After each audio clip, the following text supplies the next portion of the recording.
Hello बच्चों।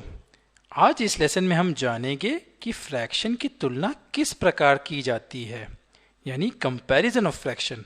चाहे वे like fractions हो जिनके डिनोमिनेटर समान होते हैं, या फिर अनलाइक फ्रैक्शंस जहां डिनोमिनेटर अलग अलग होते हैं। चलिए कुछ उदाहरण लेते हैं।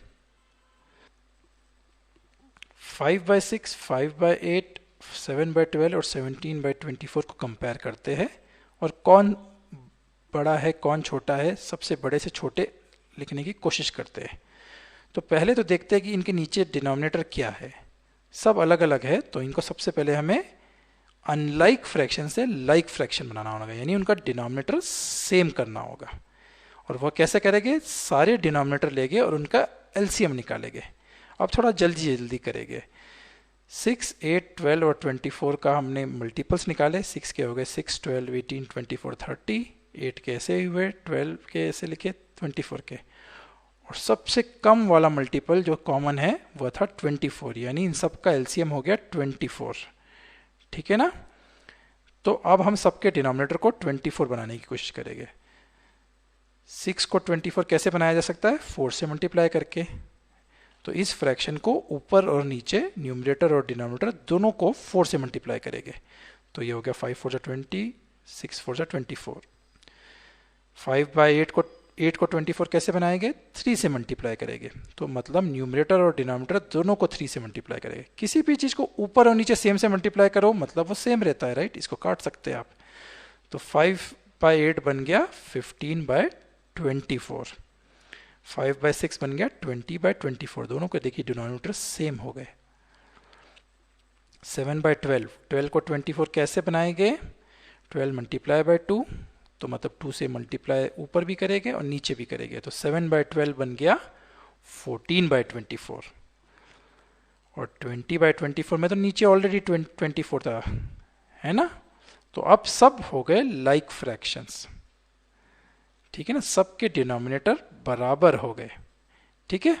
एक बार डिनोमिनेटर बराबर हो गया तब तो बहुत आसान है हमको और लिखना।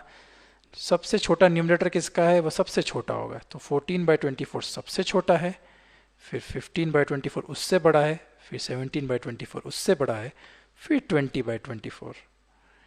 ये क्या था? इसका ओरिजिनल नंबर था 7/12, इसका ओरिजिनल नंबर था 5/8, इसका ओरिजिनल नंबर था 5/6। यानी 7/12 सबसे छोटा है, उससे बड़ा 5/8, उससे बड़ा 17/24, उससे बड़ा 5/6। और डिसेंडिंग ऑर्डर लिखना होता तो ठीक उल्टा कर देते।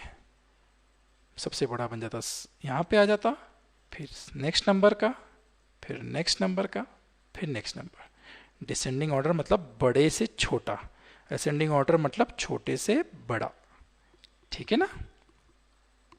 चलिए एक और उदाहरण लेते हैं। एक बर्थडे में अमन को केक का 1/7 भाग मिला, रजत को 1/8 और खुशी को 1/5 भाग मिला। तो अगर हमें यह पता लगाना हो को किसको सबसे ज्यादा केक मिला, किसने सबसे ज्यादा केक खाया, तो ये कैसे पता लगाएंगे? एक तरीका तो हो गया एलसीएम वाला जो मैंने आपको बताया। मैं आपको और एक आसान तरीका बताता हूं। अगर सब फ्रैक्शन के न्यूमरेटर में 1 हो तो आपको एलसीएम तक निकालने की भी जरूरत नहीं पड़ेगी। सब में 1 है, देखिए ऊपर न्यूमरेटर में। तो आप थोड़ा सा फ्रैक्शन को समझने की कोशिश करिए। अगर एक केक को 5 भाग में बांटते, सेम साइज के केक को, और उसमें से आपको एक भाग मिलता, और एक केक को अपन अगर 7 भाग में बांटते और उसमें से एक भाग मिलता, तो कौन सा ज्यादा बड़ा पीस हुआ? सोचिए।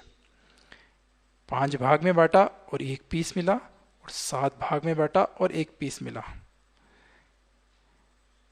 5 भाग में बांटा वाला ज्यादा बड़ा होता। ऐसा क्यों? क्योंकि आपने केक को कम भाग में बांटा। कम भाग में बांटा और उसका आपको एक पीस मिला तो ज्यादा हुआ ना। 7 भाग में बांटा तो मतलब थोड़ा और छोटा छोटा केक हो गया। तो इसलिए 1/5 1/7 से बड़ा है, और 1/7 1/8 से बड़ा है। तो इसका क्या मतलब हुआ? अगर कई फ्रैक्शंस में सभी में न्यूमरेटर में 1 है, तो जिसका भी डिनोमिनेटर सबसे छोटा होता है वह सबसे बड़ा फ्रैक्शन होता है। तो इसलिए 1/5 सबसे बड़ा है इनमें, फिर 1/7, फिर 1/8। ठीक उल्टा, 5 सबसे छोटा है पर वो डिनोमिनेटर में था, यानी उस केक को कम भाग में बांटा, इसीलिए 1/5 जो हुआ वह बड़ा हुआ 1/7 से, और 1/7 बड़ा हुआ 1/8 से। ठीक है ना।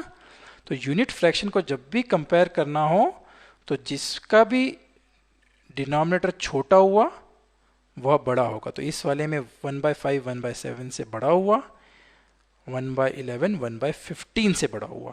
याद रखिए, है ना, नीचे का जो नंबर है वो डिनोमिनेटर है, यानी उस केक को 11 भाग में बांटा और एक भाग मिला, और इस केक को 15 भाग में बांटा और एक पार्ट मिला, तो यह बड़ा होगा। तो आपको एलसीएम भी निकालने की जरूरत नहीं अगर वह यूनिट फ्रैक्शन हो, यानी उनका न्यूमरेटर 1 हो। तो इस लेसन में इतना ही बच्चों, फिर मिलेंगे, बाय बाय।